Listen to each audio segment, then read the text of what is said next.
Good morning. आज मैं आपको पढ़ाने जा रही हूँ कक्षा नवम की जो कृतिका पुस्तक है उसका पाठ नंबर 1 इस जल प्रलय में। इसके लेखक हैं फणीश्वरनाथ रेणु। मैं आपको ये बता देती हूँ कि पाठ कृतिका पुस्तक में आपके 5 पाठ है, जिसमें से 3 पाठ आपके पाठ्यक्रम में है। इस जल प्रलय में मेरे संग की औरतें और माटी वाली, ये तीनों। तो हम आज पहला पाठ पढ़ रहे हैं इस जल प्रलय में। आपको मैं ये भी बता देती हूँ इसकी क्या भूमिका है। इसकी यह भूमिका है कि यह माध्यमिक शिक्षा में लगाया जाता है, जिससे कि बच्चों को ज्ञान हो जाए, रिपोर्टाज क्या होता है, संस्मरण क्या होता है, कहानी क्या होती है, एकांकी क्या होती है, जो गद्य की विधाएं हैं उनके बारे में आपको थोड़ा ज्ञान हो जाए। इसलिए तो सबसे पहले हम फणीश्वरनाथ रेणु का जीवन परिचय पढ़ लेते हैं। ये आपको कॉपी में भी लिखना है और आपको इसकी अलग से ही कॉपी डालनी है। तो सबसे पहले देखिए, फणीश्वरनाथ रेणु का जन्म 1921 और मृत्यु 1977। और ये कहाँ के रहने वाले थे वो देखिए। प्रसिद्ध कथाकार फणीश्वरनाथ रेणु का जन्म गांव ओराही हिंगना, जिला पूर्णिया, बिहार बिहार के रहने वाले थे। जिला था पूर्णिया और गांव कौन सा है? ओराही हिंगना। स्कूली शिक्षा नेपाल में की और सन 1942 के आजादी के आंदोलन के प्रमुख सेनानी भी रहे। रेणु ने अर्थात फणीश्वरनाथ रेणु ने नेपाल की सशस्त्र क्रांति और राजनीति में सक्रिय भागीदारी की। नेपाल में ही इन्होंने अपनी शिक्षा ग्रहण की, तो वहां पे जो आंदोलन हुआ, जो क्रांति हुई, उसमें इन्होंने वहां पे भाग भी लिया। आंचलिक कथाकार के रूप में विख्यात रेणु ने ग्रामीण जीवन का गहन, रागात्मक और रसमय चित्र खींचा है।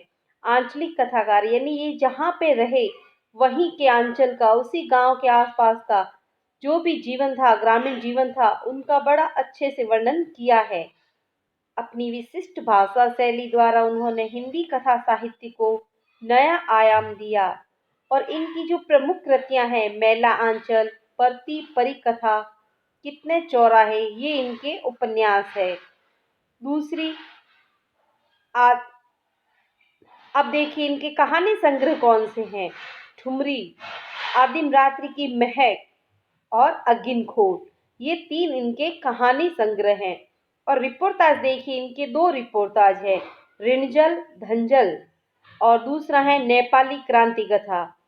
अब जो पाठ हमारा इस जल प्रलय में है वो इनके ऋणजल धंजल जो रिपोर्टाज संग्रह है, जिसमें बहुत सारे रिपोर्टाज लिखे हुए गए हैं, उसी में ये भी लिखा गया है इस जल प्रलय में।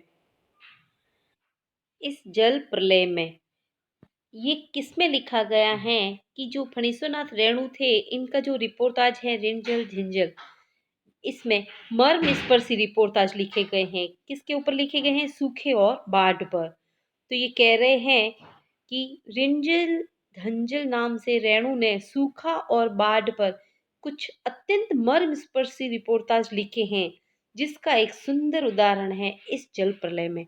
इसमें बता रहे हैं कि जब वो बाढ़ आती है, पानी सब आ जाता है, और वह जब बाढ़ के कारण वो क्या करते हैं, ताश के पत्ते लेके बैठ जाते हैं कि हम यह ऐसे करके अपना समय बिताएंगे। सिनेमा संबंधी कुछ पत्रिकाएं वो लेके बैठ जाते हैं। किसी प्रकार नींद की गोलियां ले लेते हैं कि किसी प्रकार हमें यह समय तो निकालना ही पड़ेगा, जब बाढ़ का पानी जाएगा तब हम हमारी वापस जिंदगी में आ जाएंगे, अगर जिंदा रहेंगे तो इस पाठ में उन्होंने सन 1975 की पटना की प्रलयंकारी बाढ़ का अत्यंत रोमांचक वर्णन किया है, जिसके वे स्वयं भुक्तभोगी रहे हैं। फणीश्वरनाथ रेणु ने स्वयं ने वह देखी है। उस कठिन आपदा के समय की मानवीय विवशता और यातना को फणीश्वरनाथ रेणु ने शब्दों के माध्यम से साकार किया है। उन्होंने ऋणजल धंजल पुस्तक में कुत्ते की आवाज शीर्षक से पटना की बाढ़ का जो वर्णन किया है, उसे जाबिर हुसैन ने संपादित कर साक्ष्य पत्रिका के नदियों की आग विशेष अंक में इस जल प्रलय में शीर्षक से संकलित किया है। प्रस्तुत पाठ वही से लिया गया है। जो फणीश्वरनाथ रेणु ने जो पटना की बाढ़ के बारे में लिखा था, उसका शीर्षक क्या लिखा था उन्होंने? कुत्ते की आवाज। और उसी को जाबिर हुसैन ने संपादित किया है। ये जो इस जल प्रलय में जो शीर्षक दिया है, जाबिर हुसैन ने अपनी साक्ष्य पत्रिका में, अब आपको ये बता दें रिपोर्टाज क्या होता है। आंखों देखी सुनी और कही गई घटनाओं को वैसा का वैसा चित्रित कर देना। ठीक है, धन्यवाद। अब आपको ये बता दूं, कॉपी में भी ये काम करना है। ठीक है।